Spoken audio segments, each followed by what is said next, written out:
നമ്മുടെ സിനിമ റിലീസിനോട് അടുത്ത് നിൽക്കുകയാണ്. അപ്പം ഈ ഒരു അവസരത്തിൽ ഇവിടെ എത്തിച്ചേർന്ന എല്ലാവർക്കും ഹൃദയം നിറഞ്ഞ നന്ദി അറിയിക്കുന്നു.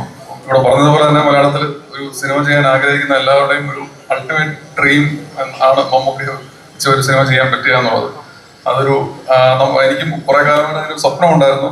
ഫോർച്ചുനേറ്റ്ലി അതൊരു റിയാലിറ്റി ആയിട്ട് മാറി. അതിന് സാറിനോടാണ് ഏറ്റവും കൂടുതൽ നന്ദി. പ്രത്യേകിച്ച് ഈ സിനിമയെ പറ്റി പറയുകയാണെങ്കിൽ പിന്നെ അദ്ദേഹം ഇതുവരെ ചെയ്തു വരുന്നിട്ടുള്ള കഥാപാത്രങ്ങൾക്ക് കുറച്ച് മാറിയുള്ള ഒരു ഷെയ്ഡ് ഉള്ള ഒരു കഥാപാത്രമാണ്. അതിനെപ്പറ്റി കൂടുതൽ നമുക്ക് പറയാനായിട്ട് നിർവാഹമില്ല. എന്നാലും ഏറെക്കുറെ എല്ലാവർക്കും അറിയാമെന്ന് വിശ്വസിക്കുന്നു. അപ്പോൾ അത് തിരഞ്ഞെടുക്കാൻ കാണിച്ച മനസ്സിനും അപ്പം അത് മമ്മൂട്ടി കമ്പനി തന്നെ അത് നിർമ്മിക്കാനായിട്ട് തീരുമാനിക്കും. അതിനൊക്കെ ഉള്ള ഹൃദയം നിറഞ്ഞ നന്ദി പറയുകയാണ്. അതേപോലെ വിനായകൻ ചേട്ടനും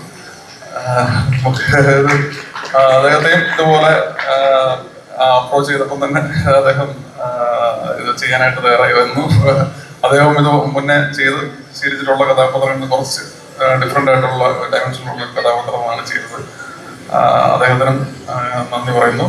പിന്നെ നമ്മുടെ സിനിമയുടെ ഒരു സ്വഭാവവും അതിന്റെ ഒരു ജോണറും വെച്ചിട്ട് നമുക്ക് ഒരുപാട് കാര്യങ്ങൾ റിവീൽ ചെയ്യുന്നതിന് പരിമിതികൾ ഉണ്ടായിരുന്നു. അപ്പൊ ആ പരിമിതിക്കുള്ളിൽ നിന്ന് നമുക്ക് പറ്റുന്ന പോലെ ചില കാര്യങ്ങൾ നമ്മൾ ഈ പറഞ്ഞ ട്രെയിലറും ടീസറിലും അതുപോലെ മറ്റ് വീഡിയോ ഔട്ട്പുട്സിലും പോസ്റ്റേഴ്സിലും കൂടെ ഒക്കെ നമ്മൾ പറയാനായിട്ട് ശ്രമിച്ചിട്ടുണ്ട്. അതിൽ നിന്ന് കുറച്ച് കാര്യങ്ങൾ കമ്മ്യൂണിക്കേറ്റ് ചെയ്യാൻ പറ്റിയിട്ടുണ്ടെന്നാണ് വിശ്വാസം. അപ്പോ നിങ്ങൾക്ക് ഒരു ഏകദേശ ധാരണ സിനിമയെ പറ്റി കിട്ടിയിട്ടുണ്ടായിരിക്കും.